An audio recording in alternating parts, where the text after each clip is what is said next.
Fərqli bir yay yaşayırıq. Hər il bu vaxtlar bizi Çempionlar Liqası yoxsa Avroliqanın əsas mərhələsi sualı üzərində düşündürən Qarabağ indi azarkeşləri Avropada davam ya tamam dileması qarşısına qoyub.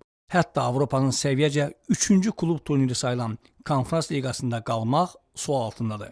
Bizə möhtəşəm qələbələr, tarixi uğurlar yaşadan Qarabağ göz önündə əriyir. Ötən mövsüm Çempionlar Liqasında tarixi nəticələr qazanan komandanın indi yalnız adı qalıb.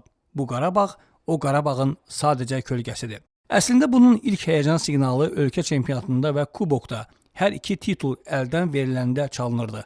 Əvvəllər rahatlıqla 2-3 ay əvvəldən Azərbaycan çempionluğunu təmin edən Qarabağ son mövsümdə Sabahın timsalında səviyyəli, ciddi rəqabətlə üzləşdi və bu dəfə taxtından endirildi. Mövsüm bitincə 9 oyuncu klubla vidalaşdı.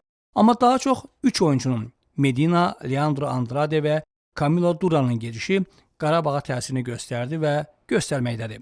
Bu futbolçuların gedişi düzgün idimi? Əlbəttə. Medina karyerasının son illərini yaşayır, daha artıq qazanmaq istəyir. Leandro Andrade də onun kimi. 24 yaşlı Duransa Celtic kimi komandaya gedib Şotlandiyadan da Avropanın top liqalarına yollanmağı hədəfləyib. Ağlı başında olan istənilən futbolçu Celtic'i qoyub həyatını Qarabağa bağlamaz. Qarabağın onları satmasında da qeyri-adi, pis heç nə yoxdur. Kommersiya, biznes futbolun tərkib hissəsidir. Qarabağ kimi Avropada onlarla klub var ki, oyuncunu ucuz alıb, yetişdirib, baha satmaq onların strategiyasıdır. Ona görə Duran kimi hücumçunu satan kluba bu da azdır deyib yazanlar əvvəl özünü Duran'ın, sonra 12 milyon manatlıq təklif alan Qarabağ rəhbərliyinin yerinə qoysun, düşünsün, sonra danışsın. Qarabağı oyuncu satmağa görə deyil, onları əvəzləyəcək səviyyədə futbolçu tapa bilməməsinə görə qınamaq olar. Əslində Qarabağ bu yay transferlərə indiyədək olmadığı qədər vəsait xərcləyib. Alınan 8 legioner üçün ümumilikdə təxminən 7 milyon avroya yaxın vəsait sərf olunub.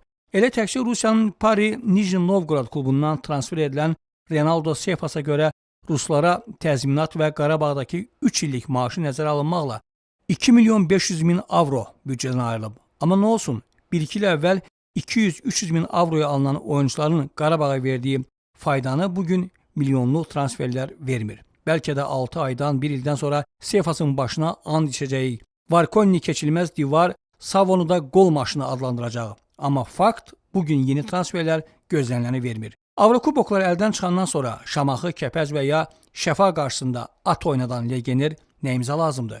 Cəbrayıl kimi transferdənsə Əzrail kimi bir bitirici hücumçu almaq lazım idi. Rəqib üçün qorxu saçan.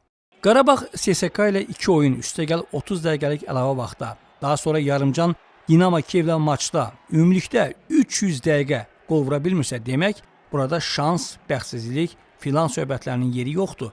Dinamo Kiyevi 40 ildir izləyirəm. Blakhin, Zavarov, Belanov, Rats və Demyanenko'nun vaxtından. Daha sonra 90'larda Şevçenkalı, Rebrovlu Dinamonu Azərbaycanda kifayət qədər sevənlər vardı. Avrokuboklarda belə zəif Dinamo bəlkə nə vaxtsa olub, mən xatırlamıram.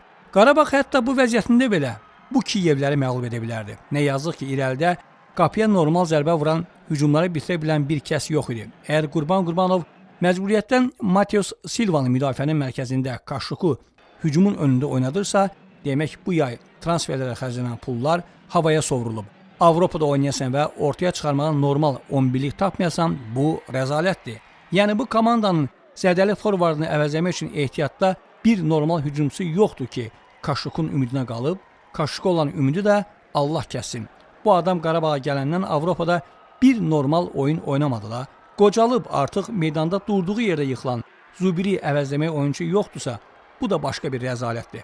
Həmçinin mərkəz müdafiəçisi olmayan komandanın Avrokubokların əsas mərhələsini düşünməsi absurddan da absurddur. Lap tutaq ki, Qurbanov bu bir həftədə heyəti yaxşıca silkələdi, rəhbərlik də motivasiya üçün pul mükafatı ayırdı və əvvəlki şöhrətindən uzaq düşmüş Dinamo Kiyev keçildi. Bu mümkündür. Dinamonun nə vəziyyətdə olduğunu PAOK-la əvvəlki görüşlərdə də görmüşdük, Qarabağla ilk qarşılaşmada da gördük. Və sonra bu oyunla play-offda Twente'nin qarşısında dayanmaq olacaq. Slovakiya klubuna dünən axşam 6 cavabsız qol vurdular. Məsələ Qarabağın Dinamoya məğlubiyyətində deyil. Komanda udar da, udzar da, revanş da alar. Məsələ bu komandanın, bu heyətin ümumiyyətlə ümid verməməsindədir. Bəli, Qarabağda yenilənmə gedir, komanda təzədən formlaşır, amma Bu yenidən qurmanın nəticəsini çətin ki biz indi görək. Qarabağ belə oyunla Konfrans Liqasının əsas mərhələsinə qalsa, bir yeyib 3 də nəzir paylayaq.